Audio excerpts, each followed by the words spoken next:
De momento no puede asistir más gente a los cultos. ¿Así? Es increíble, ¿no? Tener que decir a la gente que no pueden venir a los cultos, ¿no? Pero es lo que toca.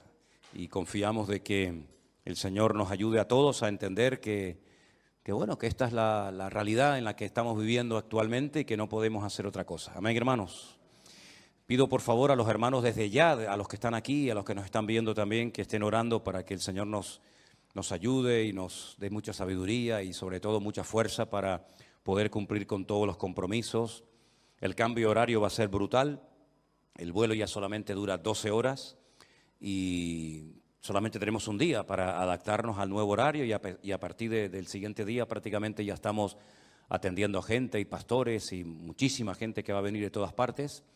Así es que pedimos oración para que el Señor nos ayude y todo salga bien y dirigido por Él y podamos pues cumplir con los compromisos que tenemos en ese país.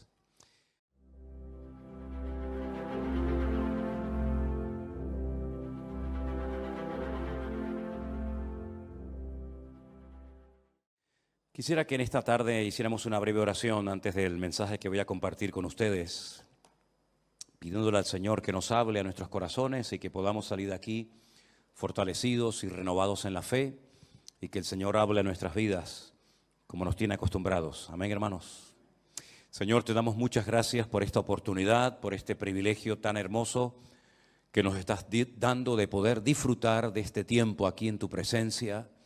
Oramos para que esta palabra que va a ser compartida sea de bendición, traiga beneficio, traiga renuevo a nuestras vidas y podamos aprender mucho a través de ella. Te damos gracias por esta oportunidad que nos das en esta tarde de poder estar aquí delante de ti, Señor, sabiendo que tú vas a hablar a través de tu palabra como siempre. Te lo pedimos todo en el nombre de Jesús. Amén y amén. Gloria a Dios.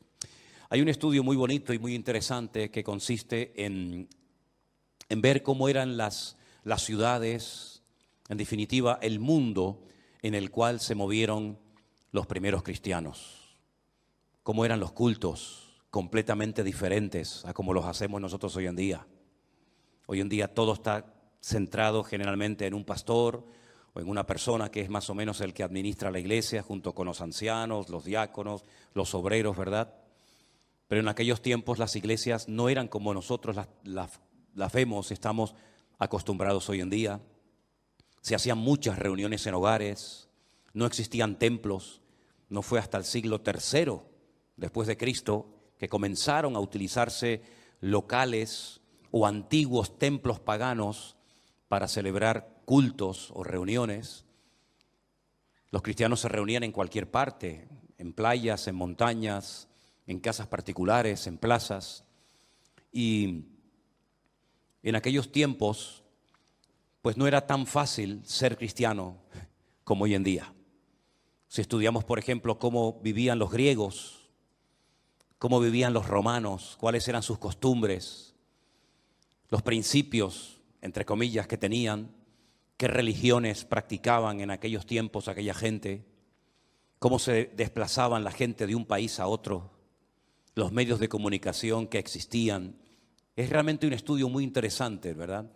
Ver cómo a veces se llegaba a un lugar donde prácticamente no había nadie y poco a poco se iba formando un pequeño pueblo, después una ciudad y así sucesivamente. Pero hay una ciudad que yo la llamo la Gomorra, la Sodoma y Gomorra de los tiempos apostólicos o de los tiempos del apóstol Pablo. Y es sin lugar a dudas la ciudad de Corinto. La ciudad de Corinto está aproximadamente a unos 75 kilómetros de Atenas y es una ciudad, o era una ciudad muy interesante porque era una ciudad muy comercial. Habían construido un pequeño canal, ¿verdad?, que unía una parte del mar con otra y era un lugar frecuentado por muchísimos comerciantes. Y como estos comerciantes eran de diferentes nacionalidades y tenían diferentes costumbres religiosas, pues toda la ciudad de Corinto estaba plagada de templos paganos. Allí se adoraba a todo. La ciudad de Corinto tenía una acrópolis. La palabra acrópolis es ciudad elevada. Era algo muy común en aquella época. Y en ese montículo de aproximadamente unos 600 metros de altura, había un templo enorme, que era el templo a la famosa diosa Afrodita, la diosa griega de la sensualidad, de la belleza, del amor, que los romanos la adoraban con el nombre de Venus y los efesios la adoraban con el nombre de Diana o también Artemisa. Y siglos más tarde, la misma imagen, pero con un niño en brazos, se le cambió el nombre y se le puso María. En ese lugar de Corinto, en ese templo concretamente, habían 1000 mujeres que eran prostitutas sagradas, sacerdotisas de Afrodita. Y todas las tardes bajaban de ese templo y se metían por toda la ciudad de Corinto, tratando de captar adeptos, tratando de captar hombres para que se convirtieran en adoradores de Afrodita. Y ellas ofrecían sus servicios sexuales a los hombres de la ciudad de Corinto. Y así, de esa manera, utilizando el sexo como gancho, pues alcanzaban a muchos hombres para que fueran adoradores y seguidores de esta diosa pagana, de Afrodita. Y fue en esa ciudad donde el apóstol Pablo llegó en su segundo viaje misionero. Y curiosamente hay un capítulo, que es el capítulo 18 del libro de los Hechos, donde nos cuenta cómo empezó esta iglesia. Y a mí me gusta mucho de vez en cuando recordar, por ejemplo, cómo empezó esta obra. Cómo empezamos esta iglesia aquí hace 20 años, cómo después de unos años empezamos a trabajar en el puerto de Veracruz y surgió otra iglesia, cómo estuvimos unos años trabajando, por ejemplo, en Bolivia, en Santa Cruz de la Sierra, con docenas y docenas y docenas de niños a los cuales atendíamos cada día dándoles de comer, cómo después de unos años nos fuimos a Malindi, a Kenia, a África, y allí construimos una casa. Y es muy bueno saber a veces los comienzos de la obra, quiénes fueron las primeras personas que se convirtieron, cuáles fueron los primeros problemas que nos encontramos, cómo surgió la obra. Y Hechos capítulo 18 nos habla acerca de cómo empezó la iglesia de Corinto. Y quisiera que me siguieran en esta tarde la lectura, porque es muy interesante lo que vamos a leer en esta tarde, antes de ir a la primera carta del apóstol Pablo a los Corintios. En Hechos capítulo 18, Lucas, que es el autor de este libro, nos dice lo siguiente. Después de estas cosas, se refiere a la visita, al viaje de Pablo a Atenas, 75 kilómetros de allí. Pablo salió de Atenas y se fue a Corinto. Y halló a un judío llamado Aquila, natural del Ponto, recién venido de Italia con Priscila su mujer, por cuanto Claudio había mandado que todos los judíos saliesen de Roma, y fue a ellos. Y como eran del mismo oficio, se quedó con ellos y trabajaban juntos, pues el oficio de ellos era hacer tiendas. Y discutía en la sinagoga todos los días de reposo y persuadía a judíos y a griegos. Y cuando Silas y Timoteo vinieron de Macedonia, Pablo estaba entregado por entero a la predicación de la palabra, testificando a los judíos que Jesús era el Cristo. Pero oponiéndose y blasfemando estos, les dijo, sacudiéndose los vestidos, vuestra sangre sea sobre vuestra propia cabeza. Yo limpio desde ahora, me iré a los gentiles. Y saliendo de allí, se fue a la casa de uno llamado Justo, temeroso de Dios, la cual estaba junto a la sinagoga. Y Crispo, el principal de la sinagoga, creyó en el Señor con toda su casa, y muchos de los corintios, oyendo, creían y eran bautizados. Entonces el Señor dijo a Pablo en visión de noche, no temas, sino habla y no calles, porque yo estoy contigo, y ninguno pondrá sobre ti la mano para hacerte mal, porque yo tengo mucho pueblo en esta ciudad. Se detuvo allí 1 año y 6 meses, enseñándoles la palabra de Dios. Pero siendo Galión procónsul de Acaya, los judíos se levantaron de común acuerdo contra Pablo y le llevaron al tribunal, diciendo, este persuade a hombres a honrar a Dios contra la ley. Y al comenzar Pablo a hablar, Galión le dijo a los judíos, Si fuera algún agravio o algún crimen enorme, oh judíos, conforme a derecho, yo os toleraría. Pero si son cuestiones de palabras y de nombres y de vuestra ley, vedlo vosotros, porque yo no quiero ser juez de estas cosas. Y los echó del tribunal. Entonces los griegos, apoderándose de Sóstenes, principal de la sinagoga, le golpeaban delante del tribunal, pero a Galión nada le daba de ello. Entonces los griegos, apoderándose de Sóstenes, principal de los hermanos, apoderándose de eso, principal de la sinagoga, le golpeaban delante del tribunal, pero a Galión nada le daba de ello. Versículo 18 dice así: Mas Pablo, habiéndose detenido aún muchos días allí, después de despedir a los hermanos, navegó a Siria, y con él Priscila y Aquila, habiéndose rapado la cabeza en Cencrea porque tenía hecho un voto. Llegó a Éfeso y los dejó allí, y entrando en la sinagoga discutía con los judíos, los cuales le rogaban que se quedase con ellos por más tiempo, mas no accedió, sino que se despidió de ellos diciendo: es necesario que en todo caso yo guarde en Jerusalén la fiesta que viene, pero otra vez volveré a vosotros si Dios quiere. Y zarpó de Éfeso. 18 meses ininterrumpidos estuvo el apóstol Pablo en esta ciudad de Corinto. Allí conoció a Priscila, Aquila, un matrimonio que le apoyó muchísimo durante su ministerio, y después, como hemos leído, vino Timoteo y también Silas, y estas personas junto con él y probablemente otros más le ayudaron a fundar la iglesia de Corinto. La iglesia de Corinto tenía muchas particularidades. No fue una iglesia fácil. Como 3 o 4 años después de haber estado trabajando allí, le llega un informe al apóstol Pablo diciéndole que la iglesia está llena de problemas. Muchos hermanos se habían peleado los unos con los otros, se habían formado distintos grupos, y la iglesia estaba realmente siendo afectada por el mundo. En vez de ellos afectar al mundo y a la sociedad corrompida de Corinto, estaba ocurriendo más bien todo lo contrario. La atmósfera espiritual, el ambiente de la ciudad de Corinto, una ciudad de una promiscuidad sexual brutal, una ciudad de carnalidad. Fíjense hasta qué punto que en las obras de teatro de la comedia griega, cuando se quería utilizar la palabra borracho, no se utilizaba directamente la palabra borracho, sino que se decía: este es un corintio, porque era sinónimo de una persona atrapada y dominada por el alcohol. Era una ciudad pervertida, ya digo, era la Sodoma y Gomorra del Nuevo Testamento. Y allí el apóstol Pablo se afincó durante 18 largos meses para predicar la palabra de Dios, y nació esta iglesia.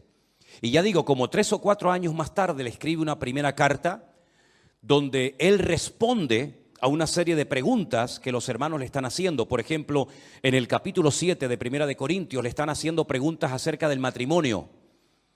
Le dicen a Pablo: bueno, y si mi marido no es convertido y yo sí lo soy, ¿qué hago? ¿Me separo? ¿Me divorcio? ¿Sigo con él? Entonces Pablo, en el capítulo 7 de Primera de Corintios, le da instrucciones concretas y específicas a las mujeres que tienen maridos inconversos, o a los maridos que tienen esposas inconversas y que además tenían hijos. Y él les responde en todo un capítulo a esas preguntas. Le preguntan también acerca del tema de la comida, porque como les acabo de decir, en la ciudad de Corinto había muchos templos, a Apolos, a Afrodita, a todas las divinidades habidas y por haber, y lo que hacían es que llevaban las vacas, llevaban los animales, los sacrificaban, los mataban delante de esos ídolos, en esos templos, y luego vendían esa carne en las carnicerías para que la gente comiera de ellos. Entonces los cristianos decían: está bien que nosotros comamos carne que ha sido por la mañana sacrificada, por ejemplo, a uno de los tantos ídolos de la ciudad. ¿Podemos comprar esas carnes a esa gente y comer de ella? Entonces Pablo, por ejemplo, en el capítulo 8 de Primera de Corintios les dice lo que tienen que hacer acerca de la carne que previamente había sido sacrificada a los ídolos. También hay muchas preguntas que le hacen al apóstol Pablo acerca de cómo moverse, cómo saber el don espiritual que uno tiene. El apóstol Pablo dedica 2 capítulos muy interesantes, por cierto, el 12 y el 14 de Primera de Corintios, para traer luz y para aclarar cuáles son los dones del Espíritu Santo y cómo se tienen que ejercer ordenadamente en la iglesia. Les dije en una ocasión, ¿se acuerdan?, que hay 2 listas en la Biblia acerca de los dones del Espíritu Santo. Romanos capítulo 12 y en Primera de Corintios capítulo 12. Él menciona 9. Y él dice que los dones del Espíritu Santo tienen que ser administrados con orden. Las personas que se levantaban para traer una palabra a la iglesia, tenía que haber un orden. No podían hablar todos al mismo tiempo.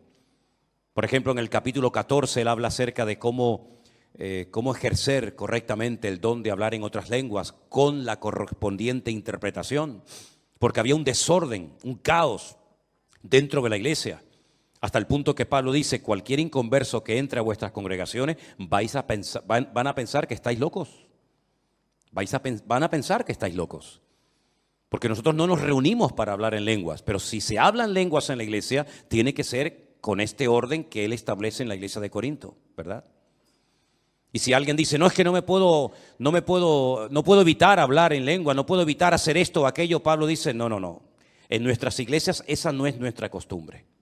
Eso no es lo que yo enseño ni en Corinto, ni en Tesalónica, ni en Éfeso, ni en Colosas. En nuestras iglesias tiene que imperar y reinar el orden y la paz, no la confusión.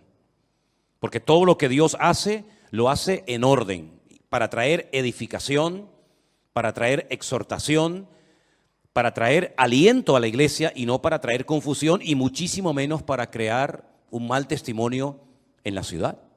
Entonces él establece un orden y dice: y el espíritu de los profetas está sujeto a los profetas, ¿verdad? Hágase todo decentemente y con orden, es la regla que el apóstol Pablo establece allí. Le hacían muchas preguntas también, sobre todo porque los griegos no creían que la gente podía resucitar. Des en cuenta que cuando Pablo viene, por ejemplo, de Atenas, él se va al Areópago, donde estaban las personas que estaban siempre tratando de encontrar alguna enseñanza, alguna filosofía nueva para entretenerse realmente, ¿no? Entonces Pablo aprovecha la oportunidad y va allí y les da un mensaje muy interesante. Dice: pero que cuando llega el tema de la resurrección, le dijeron: bueno, ya te oiremos otro día, como diciendo: hasta aquí hemos llegado. Hasta ahora el mensaje ha sido muy interesante, pero eso de la resurrección, los griegos como que no. Entonces ellos, que la mayoría de ellos eran de origen griego y habían salido del paganismo, de la idolatría, pues tenían muchas preguntas acerca de la resurrección. Y bueno, ¿y la resurrección cómo va a ser? ¿Cómo vamos a resucitar? ¿Con este mismo cuerpo? ¿Con otro cuerpo diferente? ¿Y cuándo será? ¿Y cómo será? Entonces Pablo, todo el capítulo 15 de Primera de Corintios lo dedica para aclarar dudas acerca del tema de la resurrección. Pero independientemente de las preguntas que le hacen al apóstol Pablo, la iglesia de Corinto tenía fundamentalmente 5 grandes problemas. Vamos a ver en el capítulo 3, por favor, parte de la lectura se ha leído esta tarde. A partir del versículo 3, Pablo dice: aún sois carnales, pues habiendo entre vosotros celos, contiendas y disensiones, ¿no sois carnales y andáis como hombres? Porque diciendo el uno: yo ciertamente soy de Pablo, y el otro: yo soy de Apolos, ¿no sois carnales? ¿Qué pues es Pablo y qué pues es Apolos? Servidores por medio de los cuales habéis creído, y eso según lo que a cada uno concedió el Señor. Pablo no va a tolerar bajo ningún concepto que la iglesia internamente se divida en grupos, unos a favor de unos, otros a favor de otro, en contra de otro, sino que Pablo dice: mira, el Señor a mí me utilizó para sembrar la iglesia en la ciudad, y después vinieron otros ministerios, como por ejemplo el de Apolos, que vino a regar la semilla que yo había plantado, pero ni él ni yo somos lo más importante, porque al fin y al cabo el que está dando el crecimiento es el Señor, y la gloria y la honra no se la damos a los hombres, sino se la damos solamente a nuestro Dios, ¿verdad? Y ese era un problema que había en la iglesia de Corinto, que había grupos. Parecía una sola iglesia, pero realmente eran muchas iglesias dentro de una misma iglesia. Las divisiones internas, Pablo no quería bajo ningún concepto que se produjeran, porque eso lo único que trae es problemas divisiones y, por supuesto, mal testimonio. Y el Señor no se mueve en el caos. El Señor no se mueve en el desorden. Nuestro Dios es un Dios de orden. Y desde el primer libro de la Biblia hasta el último libro de la Biblia, vemos este principio fundamental de Dios. Dios se mueve en el orden. Todo lo que usted haga que no esté en orden, no esperes que Dios te respalde. No esperes que Dios te bendiga. No esperes que Dios, si me permiten, haga la vista gorda, diciendo, bueno, no pasa nada. No, Dios es un Dios de orden. Lo mostró en Génesis 1 en la creación, lo mostró en la familia, lo mostró en la construcción del tabernáculo, lo mostró en la organización de las 12 tribus de Israel, lo mostró en la familia, lo mostró absolutamente en todo y por supuesto también en la iglesia. Si nuestras vidas no están en orden, difícilmente estarás con la bendición de Dios, porque Dios no se mueve, repito, en el caos, en el desorden y en las divisiones. Amén, hermanos. Ese era un gran problema que tenía la iglesia de Corinto y es un problema que tienen muchas iglesias hoy en día, que están divididas por falta de enseñanza, por falta de madurez, por falta de crecimiento, fijándose en los hombres en vez de fijándose en Dios. Esa es una de las cosas que queremos desde el primer día que pisemos México, cuando Dios nos permita llegar allí, dejar bien claro que la gloria y la honra se la tenemos que dar única y exclusivamente al Señor. Y del hombre yo no espero nada, pero de mi Dios lo espero absolutamente todo. Y hay de aquellos que pongan su mirada en los hombres, porque lo único que se van a llevar son desilusiones. Otro problema que había en la iglesia, que se menciona en el capítulo 5, es incesto. En el capítulo 5, a partir del verso 1, dice, se oye que hay entre vosotros fornicación. Y tal fornicación cual ni aún se nombra entre los gentiles, tanto que alguno tiene la mujer de su padre. Esto dice, a pesar de la corrupción y de la promiscuidad sexual de la ciudad de Corinto, esto no era algo que se practicaba en aquel tiempo. Que un hijo tuviera relaciones sexuales con la mujer de su padre, con su madrastra.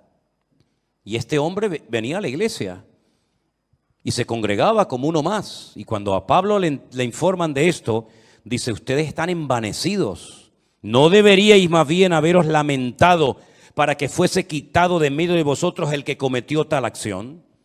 Ciertamente yo, como ausente en cuerpo, pero presente en espíritu, ya como presente juzgado al que tal cosa ha hecho. En el nombre de nuestro Señor Jesucristo, reuníos vosotros y mi espíritu con el poder del Señor Jesucristo, y el tal sea entregado a Satanás para la destrucción de la carne, a fin de que el espíritu sea salvo en el día del Señor Jesús. Después en 2 de Corintios, cuando él le vuelve a escribir a la iglesia, este hombre se ve que recapacitó, pidió perdón, se arrepintió, dejó ese pecado, y Pablo dice, bueno, vuelvan a admitirlo en la iglesia, pero lo que no podemos permitir es que esta persona lleve esta vida de desorden, cometiendo un pecado que ni los gentiles ni los del mundo cometen, y se congrega en nuestra iglesia como si nada y participe como uno más, y aquí nadie le llama la atención, sino que bueno, todo el mundo mira para otra parte. El apóstol Pablo se entera y dice, bajo ningún concepto vamos a permitir eso en la iglesia del Señor Jesús, porque en la casa del Señor tiene que reinar el orden y la santidad. ¿Cuántos dicen amén? También había problemas entre hermanos. Capítulo 6, versículo 1 dice, ¿osa alguno de vosotros cuando tiene algo contra otro ir a juicio delante de los injustos y no delante de los santos? ¿No sabéis que los santos han de juzgar al mundo? Y si el mundo ha de ser juzgado por vosotros, ¿sois indignos de juzgar cosas muy pequeñas? ¿O no sabéis que hemos de juzgar a los ángeles? ¿Cuánto más las cosas de esta vida? Si pues tenéis juicios sobre cosas de esta vida, ¿ponéis para juzgar a los que son de menor estima en la iglesia? Hermanos que se denunciaban, iban a los tribunales, iban a los jueces, a las autoridades del mundo para arreglar sus problemas, que tenían que haberlo arreglado con la bendición y con la paz del Señor, en oración, con un buen espíritu, con una buena actitud. Se denunciaban los hermanos y claro, imagínate los del mundo, los de afuera, cuando se enteraban que había problemas entre los hermanos y se denunciaban los unos a los otros. Y Pablo utiliza el argumento de decir, sí, nosotros los hijos de Dios que vamos a juzgar a los ángeles, que vamos a juzgar al mundo juntamente con el Señor, resulta que tienen que recurrir a los inconversos para que los inconversos les solucionen los problemas a ustedes como cristianos. ¿Pero qué están haciendo? Ese problema también lo había en la iglesia de Corinto. Pero como muchos habían salido del paganismo, como muchos habían dejado la idolatría, muchas hermanas de la iglesia habían ejercido antaño la prostitución, de ahí que les pida que se cubran y se pongan un velo, porque aquellas 1000 jovencitas, ¿se acuerdan? Aquellas 1000 sacerdotisas del templo de Afrodita, sí, eran prostitutas, pero ¿cómo se diferenciaban estas mujeres de una mujer normal de Corinto, que vestían con unos peinados y con unas ropas tremendas? Pues porque eran calvas, les habían rapado completamente la cabeza. Y cuando tú veías a estas jóvenes por las calles con su pelo rapado, no es que tuvieran una enfermedad que se les caía el pelo, sino que era un voto que habían hecho, ¿verdad?, de raparse el pelo para dedicar sus cuerpos por entero a la prostitución sagrada, dándole culto a Afrodita, ¿verdad? Y entonces muchos de los hombres de la iglesia habían estado con esas mujeres, y esas mujeres ahora eran convertidas, y esos hombres ahora eran convertidos y se encontraban en los cultos, y se encontraban en la iglesia. Imagínense ustedes. Porque en Corinto no había 50 iglesias, como puede haber a lo mejor en cualquier ciudad, que hay una iglesia aquí, una iglesia más allá, una bautista, una pentecostal, una anglicana, ¿verdad? Sino que había una sola iglesia. Y el que se convertía a Cristo tenía que ir a un solo lugar. No había un montón de iglesias, había una sola iglesia en toda la ciudad. Y ahí se encontraban, pues, prostitutas o ex prostitutas con los antiguos clientes que habían tenido. Y entonces había que poner orden dentro de la iglesia y enseñarles a los miembros a vivir esa vida nueva que ahora tenían en Cristo. Y verse los unos a los otros, no como un cliente ni como un objeto, sino como hermanos en Cristo. Y en el capítulo 5 Pablo dice, os he escrito por carta, verso 9, que no juntéis con los fornicarios. No absolutamente con los fornicarios de este mundo, con los avaros o con los ladrones o con los idólatras, pues en tal caso os sería necesario salir del mundo. Más bien os escribí que no os juntéis con ninguno que llamándose hermano, escuche esto, llamándose hermano, fuera un fornicario, un avaro, un idólatra, un maldiciente, un borracho, un ladrón, con esa persona ni coman. Una persona que va a la iglesia, que dice que es cristiano, y es un borracho, es un ladrón, es un avaro, es un fornicario, con ese ni coman. Porque, ¿qué razón tendría yo para juzgar a los que están fuera? ¿No juzgáis vosotros a los que están dentro? Es decir, el apóstol Pablo lo que está diciendo es, miren, yo no les he dicho que ustedes no pueden hablar con gente del mundo que practican todo tipo de pecados. Yo no les he dicho eso. Si yo les hubiera dicho que no hablaran con borrachos, con prostitutas, con ladrones, con avaros, con idólatras, pues se tendrían que ir a vivir a otro planeta. Porque en la calle, en el mundo, los inconversos, los que no tienen a Cristo en su corazón, los que no han puesto su vida en orden y los que no viven en santidad, pues lógicamente están atrapados, son esclavos de uno o varios pecados de los que acabo de mencionar. El apóstol Pablo dice, no, ustedes me han interpretado mal mis palabras. Yo no les dije que no se juntaran con esas personas, porque si no se juntan, si no le hablan a esas personas, ¿cómo lo van a ganar para Cristo? Yo lo que les he dicho y la enseñanza que les he dado es esta. Si hay gente en la iglesia que son idólatras, avaros, ladrones, fornicarios, etcétera, etcétera, no os juntéis con esa persona. Para que no piense el mundo que se puede venir a la iglesia y seguir practicando el pecado y seguir viviendo igual que como vivíamos antes y no pasa nada. Para que se avergüencen y para que recapaciten de que la vida cristiana no es un relajo, sino la vida cristiana es algo serio en el que tenemos que dar un fiel testimonio de lo que Cristo ha hecho en nuestras vidas. Amén, hermanos. Tiene que haber un cambio en nosotros. Las mujeres no pueden comportarse como se comportaban antes de conocer al Señor, ¿verdad? Imagínense estas, no digo las 1000, pero imagínense que 200 de estas prostitutas se convirtieran al evangelio y ahora vinieran a la iglesia. Pues habría que enseñarles a, mire hermana, si no se puede vestir usted a partir de ahora, porque usted se vestía de esa manera para atraer y seducir a los hombres, pero ahora el objetivo no es atraer y seducir a los hombres a través de su cuerpo, sino glorificar a Dios. Por eso Él dice, presentad vuestros cuerpos en sacrificio vivo, santo, agradable a Dios, ¿verdad? Y así como antes presentabais vuestros miembros, los miembros de vuestro cuerpo para el pecado, presenten ahora esos miembros para honrar, para servir y para glorificar a Dios. Y tenían que enseñarle a vestir, a hablar, a caminar, a comportarse a esas mujeres que habían vivido pues en ese mundo. Y a los hombres que habían sido toda la vida unos mujeriegos, o unos borrachos, o unos idólatras, había que decirles, no, a partir de ahora ya no se puede vivir así. Nuestra forma de hablar, nuestra forma de comportarnos, nuestra forma de actuar tiene que ser completamente diferente, porque ahora no somos como los del mundo que no conocen a Cristo. Ahora somos cristianos, embajadores de Cristo. Y nuestra imagen, la imagen que tenemos que proyectar, no es la de una mujer sensual o un hombre sensual, una persona que utiliza, digamos, los atributos de su cuerpo para seducir a nadie. No, nada más lejos de la realidad. Ahora la gente tiene que mirar en nosotros un cambio, tienen que ver que ahora somos gente que ha nacido de nuevo y que nuestros apetitos, nuestros deseos, nuestros hábitos, nuestras costumbres son completamente diferentes a como éramos antes de conocer al Señor. Amén, hermanos. Por eso hay que pedirle al Señor, Señor, quítame cualquier vestigio de carne que pueda haber en mi vida. Quita de mi vida la mala mirada, la mala conversación, malos deseos, malas inclinaciones.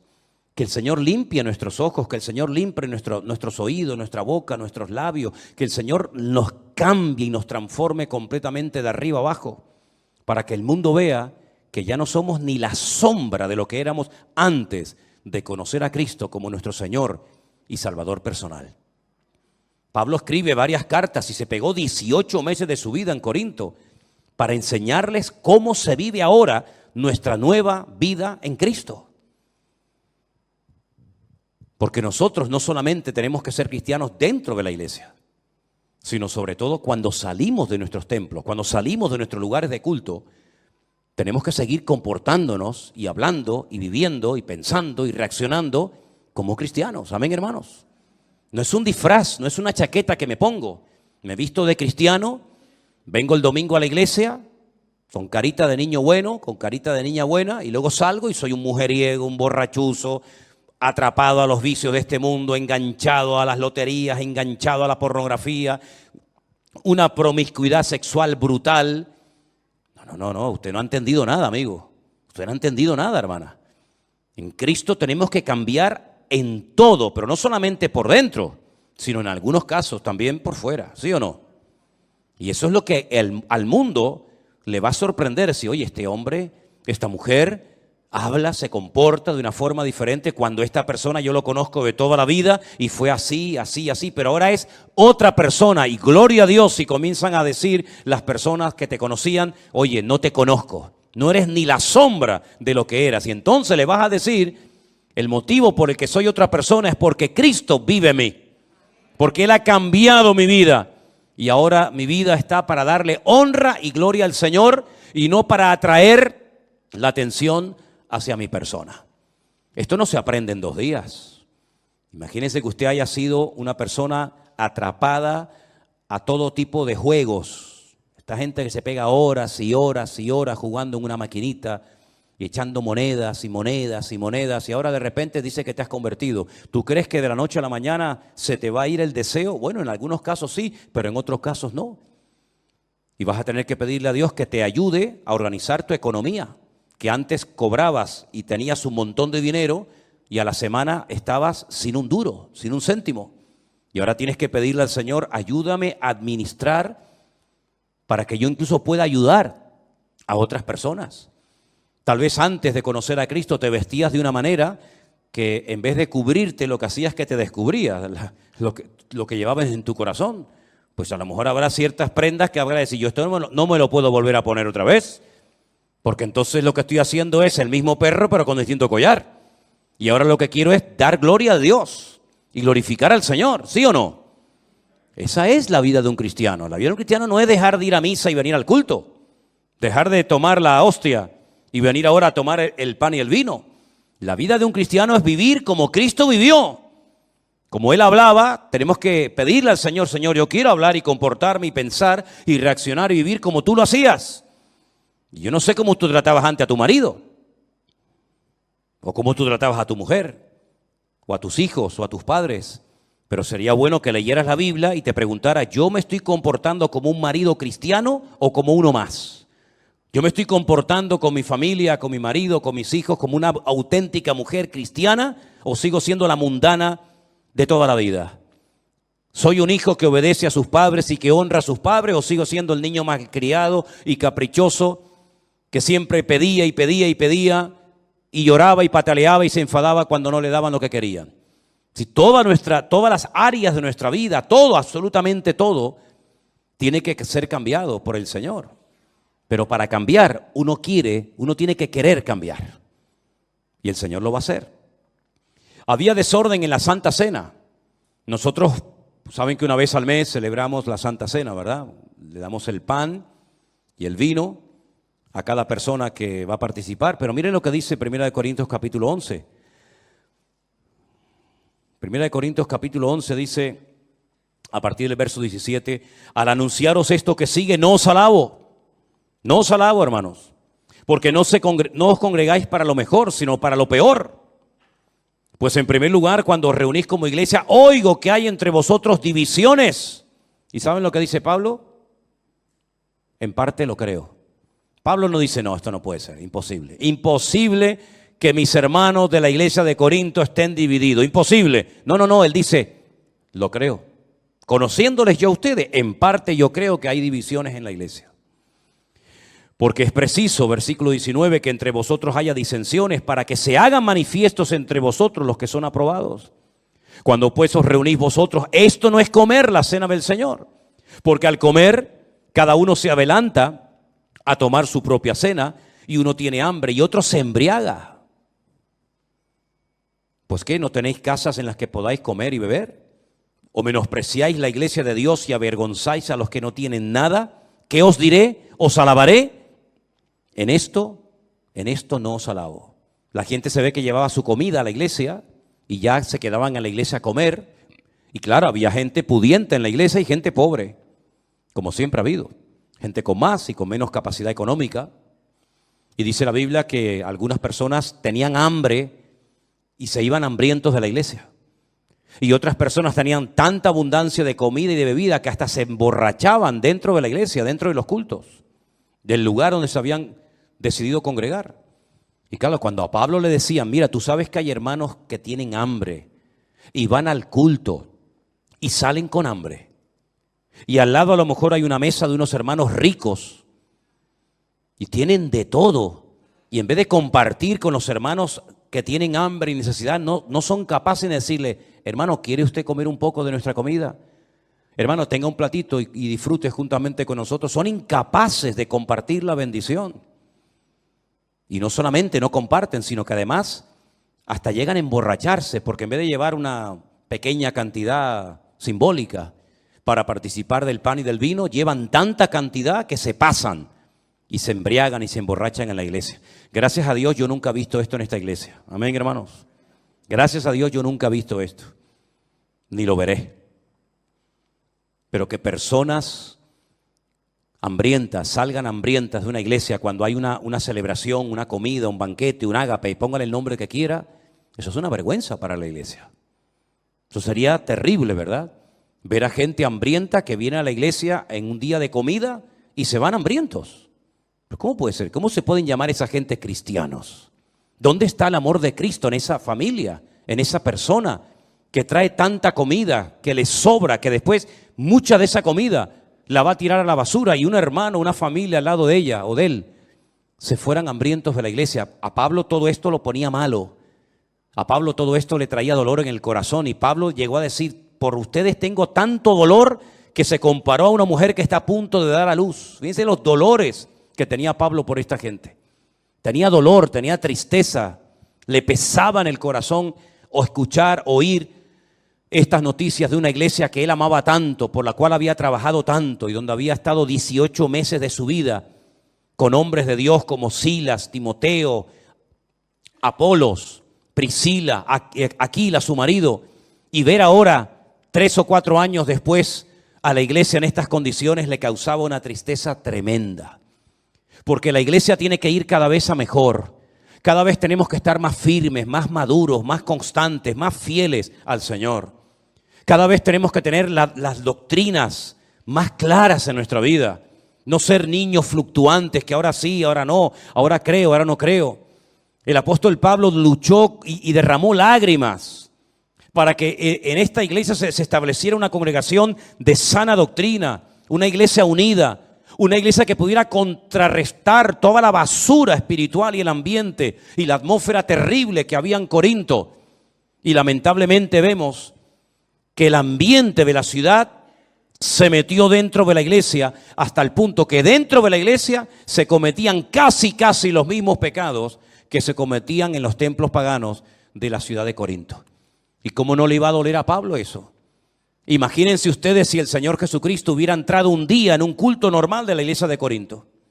Imagínense cómo hubiera reaccionado el Señor si entra a una iglesia donde supuestamente se le está dando honra, gloria y culto a Él y se encuentra uno borracho, al otro acostándose con su madre, al otro criticando a este hermano, al otro insultando a la otra hermana, al otro yendo al juez para presentar una denuncia contra este hermano. ¿Cómo hubiera reaccionado el Señor si hubiera entrado un día físicamente a esa congregación? Pues yo creo que hubiera actuado exactamente igual que cuando entró al templo de Jerusalén en su época, cuando dice la Biblia que entró y comenzó a volcar las mesas de los cambistas y comenzó a echar a patadas a toda la gente que estaba allí comerciando en el templo y dijo aquello de: habéis convertido mi casa de oración en una cueva de ladrones. Amén, hermanos. No me extraña que la gente fuera al estanque de Betesda, que está muy cerca, ¿saben? Los que han estado allí conmigo saben que el templo y el estanque de Betesda está muy cerquita, muy cerquita. No me extraña que con este ambiente espiritual, no me extraña a mí que con este mal testimonio y con este mal ejemplo del templo, de los sacerdotes, de Anás, de Caifás, etcétera, la gente prefiriera irse a una piscina de agua putrefacta esperando a un supuesto ángel que decían que venía, que nunca vino ningún ángel. Preferían estar allí esperando que un ángel descendiera del cielo para recibir su milagro que estar en el templo, sabiendo que allí lo que le iban a quitar es lo poco que a lo mejor podían llevar y que a lo mejor ni siquiera lo iban a dejar entrar por la condición en la que se encontraba. Y a mí me gustaría que en esta tarde todos y cada uno de nosotros tomáramos conciencia de que yo no estoy hablando de un templo pagano, yo no estoy describiendo cómo era un culto de Afrodita, de Apolos, de Venus, de estas divinidades, sino estamos hablando de una iglesia local, una iglesia que podría ser nuestra congregación. ¿Y por qué el Señor permitió que nosotros, los cristianos de 2000 años después de esto, nos enteráramos de este relajo y de este desorden en la iglesia? ¿Por qué no pasó la página y dice: bueno, eso no lo cuentes? Cuenta las cosas bonitas. Por ejemplo, mira, habla de la iglesia de los filipenses, que es una buena iglesia. Al fin y al cabo solamente hay 2 hermanitas ahí que están peleadas una con otra, Evodia y Síntique, pero bueno, son 2 nada más dentro de mucho. Habla de los filipenses o habla de otra iglesia. ¿Por qué el Señor permitió?